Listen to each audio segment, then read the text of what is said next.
Okay, what's your angle, buddy? You showed up in the middle of this conversation. What do you got? I brought a friend over for Axel. Well, that's nice. Where's it? There he is, right there. Axel doesn't get along with other little dogs for some reason. He doesn't like other dogs? He gets nervous. Oh. That's why he's in my arm, but we'll let him down in a minute. He's really good with other dogs. Is he a good dog? Yeah. Okay. Yeah, he won't go out. What do you got, Jim? I got a yellow Bumblebee out front. Oh. We might as well go look at his car. Yeah. See what he's got. See what he's so is a Bumblebee, is that a Mopar? No. What's a Bumblebee? A Bumblebee, what color is a Bumblebee? Yellow and black. Black, okay. Okay, I got a yellow and black I'm car. sorry, I was thinking Super Bee. Yeah, I was too. I was thinking Super Bee. You were thinking Rumblebee. When you say B, we're talking, you know, Mopars. Yeah. Yeah, well, this is a Buick.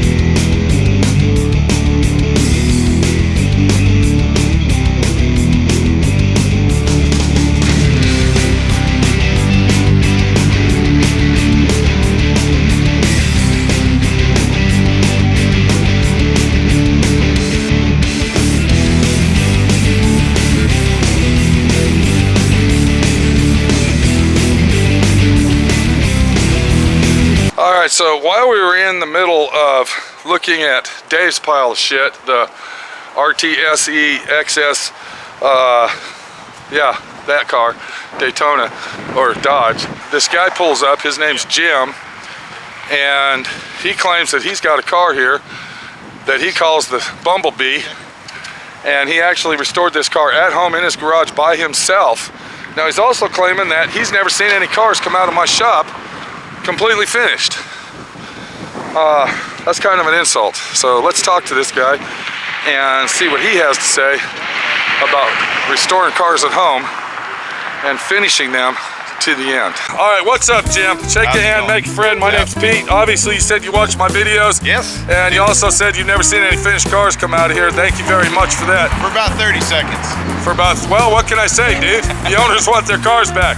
What do you got here, bud? What's going on? I got a garage special. Talk a little loud. We got a lot of traffic behind us, Jim. Go. I restored this car in my garage by myself at home, and how long did it take? About 2 years. All right. About 2 years. Is it a Texas car, out of state, or? Texas car. Right. Actually, I got this car for free. How did you get it for free? I had a neighbor down the street, and he had it. And he wrecked it. All right. And it sat in his driveway resting for about 5 years at least that I know of. Okay. Probably longer than that. And I have a 442, a 1968 442. So you have another car that's an Oldsmobile 442. Yes. Now what model is this one? GTX or? This here is just a Skylark convertible. This is just a regular basic Skylark convertible that you decided to paint like a, what is it? GSX. GSX, there you go. Yeah. Yeah, in 1970, Buick had the option on there. Now this is a 70 model? This is a 72. Okay. In 70, they started doing the option package, what you see here with all the graphics and stuff. Right. To compete with the GTO Judge. Okay. Because the Judge had the funky graphics. That was in 70. In 70, so right. they ran it. It kind of has a resemblance of a 1970 GTO Judge. That's right. With the stripes on it going down the side. Not exactly identically the same, but it's kind of similar. Now, would this be a factory stripe from the factory that way, or is that something you designed? Yes, you could order it. If you ordered the GSX package, it was an appearance package, and they did the... Now, was it painted or was it stickers like the Judge? It was painted. It was painted on? It wasn't a sticker package like the Judge? No. The convertibles you could not order with the GSX package. I don't know why. They just didn't make them. I think probably because in 1970 when they first started that, they had the GS 455. If you had the GS 455, you which could would order be the big block. Yeah, you could order the GSX option package, which is an appearance package. Now, is this a small block car? No. This is a big block. Keep going. Is it a 400? No. What is it? I'll show you. Is it like a super big block or what? Jet engine or diesel or? Okay. What do we got here, Jim? Tell us. Well, It's the same engine that came in that car. So you're telling me that's a Cadillac engine in a Buick? Yes, sir.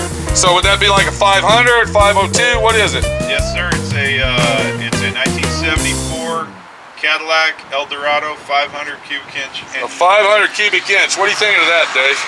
Pretty awesome. Now, is this thing faster, or does it just drive like a standard big block car? It drives like a standard big block car. Does it? It's all stock. It's not that fast, but it has tons of torque. Now, you did all that yourself at home, and it bolted right in, or did you have to modify everything? I had to modify everything. I didn't have an engine for this car when I started building it. And I found this engine on Craigslist. It looked cool. It was a little expensive. It was sold to me as a drag race engine, so the biggest thing I was worried about was the compression ratio and if the camshaft was too hot for the street. Wow. And after I got it home and got it tore apart, I found out it was all bone stock. So it wasn't a race engine like they claimed? No. Sounds like a Craigslist ad to me. It was a Craigslist ripoff. Exactly. I've been there many times. Craigslist scam. You ever been Yep. down that road, Dave? Oh yeah. All right, let me ask you this, bud. Did you do all the body work and painting, Jim? I did. Because I'm looking at that body, and that thing's like almost straight as an arrow. Did you see this thing, Dave? Yep. Now, was it already a straight car? Or did you have to replace any metal, fix rust? What did you do, bud? It was wrecked. The front fender here was crushed in. The hood was good. I still have the hood at home. This is a So this is a Ram different Air hood. This is yeah. a Ram Air hood. But the hood was okay. Uh-huh. I had to replace the upper control arm. The ball joint was broken and it was bent slightly. Yeah. But the frame was okay. The frame wasn't bent at all. So I replaced the front fender and it got tagged in the back here, right about here. Okay. So I replaced the quarter panel. So you replaced half the quarter panel. Yes. So you actually did it the smart way. Instead of replacing the whole quarter panel, you just sectioned it in. That's right, yeah. Did you see that, Dave? That kind of reminds me of the 66 Chevelle I got. Yep. Yeah, it's kind of basically in the same area right there. But you did such a beautiful job. Look at that. You'd never even know it.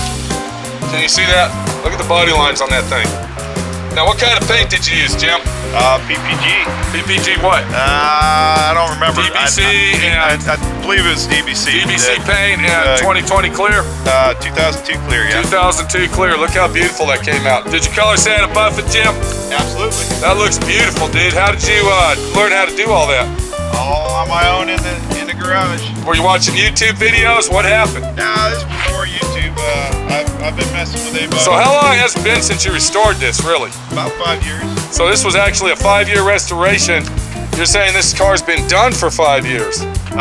It's been done for almost 5 years. I think. Wow. 4. Yeah. I really like the way that you put the stripe down the side and wrote it right up into the spoiler here. That looks nice. That's all factory. I'm feeling the paint right here. It looks like you put everything under the clear. That's a nice job right there. I like the stripe that you added back here for an additive deal. Is that factory? That's all factory. Everything, Yeah. all the paint you see here is factory, except of course they didn't do clear coat, so they had, they would just spray It'd over. be an enamel paint. Yeah, single stage, So you'd be able to feel the lines and all that. I did spray the pinstripe on below the clear there. Okay, you That paint sprayed it. What do you mean? Yes, I sprayed it. I didn't use a sticker. I didn't use a brush or anything like that. Okay, so that's sprayed on there with Yes.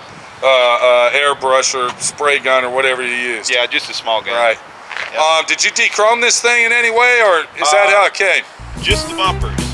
Well, what I'm saying, did you dechrome it? yeah. Take the chrome off the fender wells, I see. Yes. There was probably some rocker panel molding going on. Yeah, Maybe I got some rear quarter panel molding down here. Might have been added at one time in its life. I got rid So of you all kind of that. got rid of that. What do you think of that look, Dave? Getting rid of all that chrome. It's nice and clean. On this old car, would you have kept the chrome or would you have put it back on there?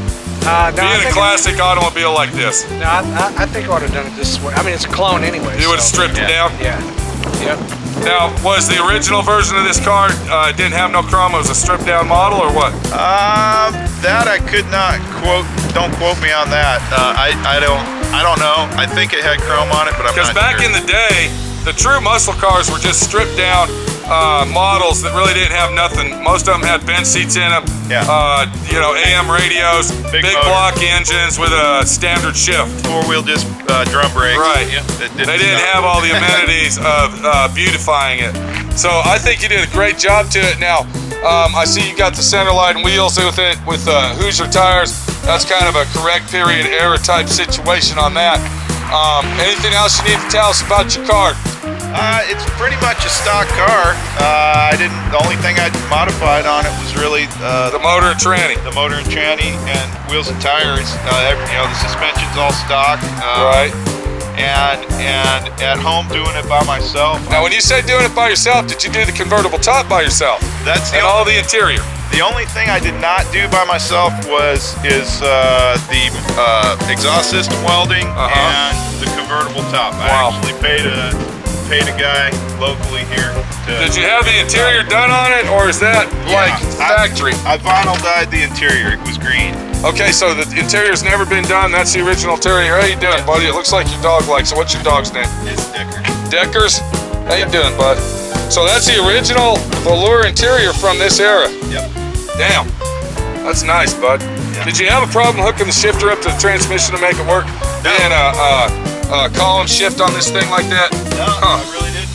So that converted right over, huh? Yeah, I mean these cars came stock with turbo 400s and turbo 350s, and it's got a turbo. That's 400. a turbo 400 behind the Yep. 500. Okay, well that's cool. What do you think, Dave? You think your car might look this good? And I hope so. he said, I hope it looks better. To ask Dave how much he thinks I have into it. go ahead. 20.